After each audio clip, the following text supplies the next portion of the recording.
Pak Menko maupun Ibu-Ibu Menteri. Terima kasih. Yang Mulia Pak Arsul, silakan. Terima kasih Yang Mulia Pak Ketua. Terima kasih kepada Pak Menko PMK, Pak Menko Perekonomian, Ibu Menteri Keuangan dan Ibu Menteri Sosial atas paparannya tadi. Saya ingin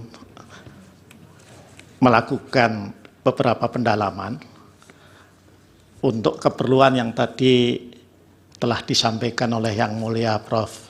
Arief Hidayat, karena memang Mahkamah harus menjawab apa yang didalilkan oleh para pemohon PHPU nomor 1 dari paslon 01 dan pemohon PHPU nomor 2 dari paslon 03. Karena itu ada sejumlah hal yang memang perlu didalami untuk menjadi pengayaan bagi Mahkamah di dalam nanti menyiapkan pertimbangan hukum yang akan menjadi dasar dari putusan Mahkamah.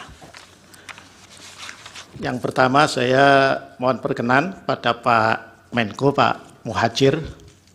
Ini saya agak grogi ini kalau ngadepi Pak Muhadjir ini, karena tenang menghanyutkan. Saya ingin memulai dari kerangka hukum tentang bansos ini. Dari kerangka peraturan teknis.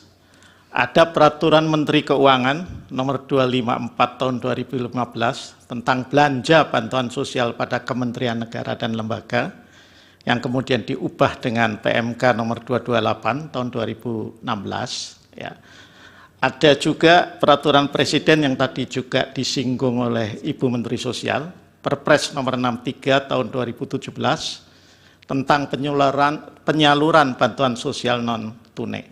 Nah, dari kedua peraturan ini yang tadi juga telah Pak Menko PMK, Pak Menko Perekonomian dan Ibu Menkyu dan Bu Mensos paparkan tadi, bahwa bansos ini merupakan program ya, tusi juga tugas dan fungsi lintas kementerian dan lembaga.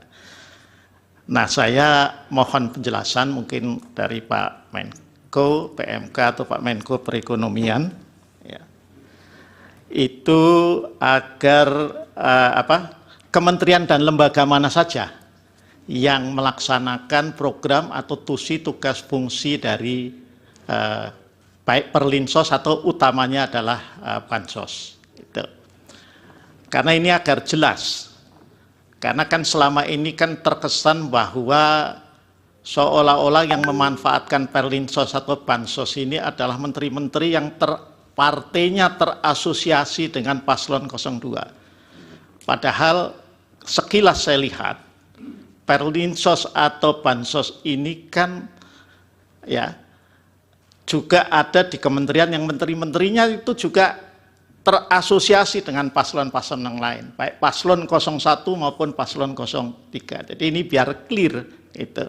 Termasuk yang tadi disinggung oleh Bu Menteri Keuangan, ada juga program perlindungan sosial yang berupa BLT dana desa yang anggarannya diambil dari bagian TKD, ya, transfer ke daerah. Nah itu. Yang kedua untuk Pak Muhadjir, saya membaca di Perpres nomor 63 tahun 2017 di pasal 14 itu dibentuk tim pengendali pelaksana penyaluran bansos yang anggotanya begitu banyak menteri, ya, begitu banyak menteri. Saya tidak tahu apakah menteri-menteri ini itu juga yang kementerian dan lembaganya, tidak hanya menteri dan lembaganya ini mendapatkan program atau memiliki tusi bansos itu tadi. Ya, mohon penjelasan tentang pengendalian yang telah dilakukan. Nah, yang berikutnya ini mungkin pertanyaan untuk Bu Menteri Keuangan, karena beliau yang paling sibuk kalau sudah soal APBN, saya kira. Ya, saya ingin membandingkan Bu Menkyu, ya, antara Undang-Undang Nomor 19 Tahun 2023 tentang APBN tahun anggaran 2024 dan Undang-Undang Nomor 28 tahun 2002 tentang APBN tahun anggaran 2023. Ini ada pertanyaan ya yang dalam sidang-sidang kemarin itu juga muncul. Mengapa setelah pandemi COVID dinyatakan berakhir, tetapi perlinsos termasuk bansosnya itu naik? Sebagai gambaran, pada awal COVID ya, tahun 2020, anggaran perlinsos ini 498, puncak COVID 2021 468,2, kemudian ketika tahun lalu 443,4 triliun 2023 dan kemudian ini kembali naik 496. Tadi sih memang sudah dijelaskan karena faktor El Nino. Tapi apakah itu hanya satu-satunya faktor? Karena prasangkanya suudonya ini dikaitkan dengan pemilu 2024. Ini barangkali perlu penjelasan. Terlebih-lebih lagi, Bu Menkyu, kalau saya lihat di Undang-Undang Nomor 19 Tahun 2023, ini tidak ada pasal yang seperti ada di pasal di Undang-Undang Nomor 28 Tahun 2022, di mana kalau di Undang-Undang untuk APBN 2023 itu masih ada pasal 27, di mana pemerintah dapat menetapkan bauran ya, kebijakan melalui, maksudnya ini kebijakan perlinsos melalui skema pendanaan antara pemerintah dan juga badan usaha.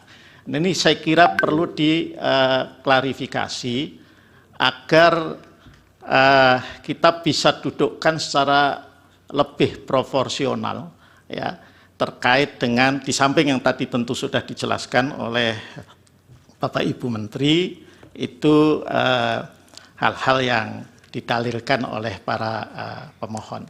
Saya kira itu Pak Ketua, supaya bisa berbagi waktu dengan para yang mulia.